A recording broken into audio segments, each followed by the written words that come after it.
हरियाणा में कांग्रेस के भी बहुत से नेता हैं जिनके दिलो दिमाग में यह चल रहा है, विशेषकर वो जिनकी या तो टिकट कट गई लोकसभा या विधानसभा की, या जो विधानसभा या लोकसभा का चुनाव हार गए, वो चाह रहे हैं कि उनको राज्यसभा मिल जाए। क्योंकि राज्यसभा एक ऐसी सीट है जहां केवल 90 लोगों से ही वोट मांगने हैं, और उन 90 में भी अपनी पार्टी वाले भी अगर दे देंगे तो भी काम चल जाएगा, ज्यादा जरूरत ही नहीं है, हजारों लाखों लोगों के आगे हाथ जोड़ने की जरूरत नहीं है। और राज्यसभा एक ऐसी सीट भी है, विधायक बनता है आदमी 5 साल के लिए, लोकसभा का सांसद बनता है 5 साल के लिए, लेकिन यह एक ऐसी सीट है जहां 6 साल मिलते हैं। जी हां, 6 साल। और उससे अगली बात, विधायक बन जाए तो अपने हलके में ही विधायक निधि खर्च कर सकता है, लोकसभा का सांसद बन जाए वो भी अपने इलाके में ही खर्च करता है,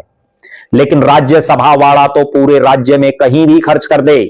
5 करोड़ रुपए 1 साल की सांसद निधि मिलती है, और देश के सबसे उच्च सदन का सदस्य। इसी कारण इस चुनाव में बहुत से नेताओं की दिलचस्पी रहती है। भारतीय जनता पार्टी में भी वो नेता चाह रहे हैं जिनको लोकसभा या विधानसभा की टिकट नहीं मिली, या जो चुनाव हार गए। और हमने बहुत बार देखा है, इस राज्यसभा में ऐसे लोगों को अक्सर पार्टियां भेजती हैं जो या तो विधानसभा और लोकसभा में उनकी टिकट काट दी हो, या वो चुनाव हार गए हों, चुनाव नहीं जीत पा रहे हों। अगर अभी के भी जो रामचंद्र जांगड़ा साहब की बात कर लें, बहुत चुनाव हारे, सुभाष बराला की बात कर लें, टोहाना से चुनाव हार गए थे और उसके बाद जो है उनकी लॉटरी लग गई। इसी तरह से किरण चौधरी की बेटी को टिकट नहीं मिला था कांग्रेस का, लेकिन बीजेपी ने उनको राज्यसभा में भेज दिया। अब बहुत से नेता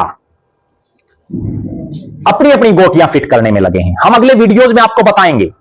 कि भारतीय जनता पार्टी की तरफ से कौन संभावित चेहरा हो सकता है। एक तो जो पक्की जीतने वाली सीट है उस पर, और एक जिस सीट पर बीजेपी खेला करने के मूड में अपना प्रत्याशी खड़ा कर दे, यानी कौन नया सुभाष चंद्रा या कार्तिकेय शर्मा हो सकता है, वो भी अपने आप में एक बहुत बड़ा सवाल है। हम बताएंगे आपको कि कांग्रेस किस चेहरे पर दांव खेले जिससे कांग्रेस के विधायक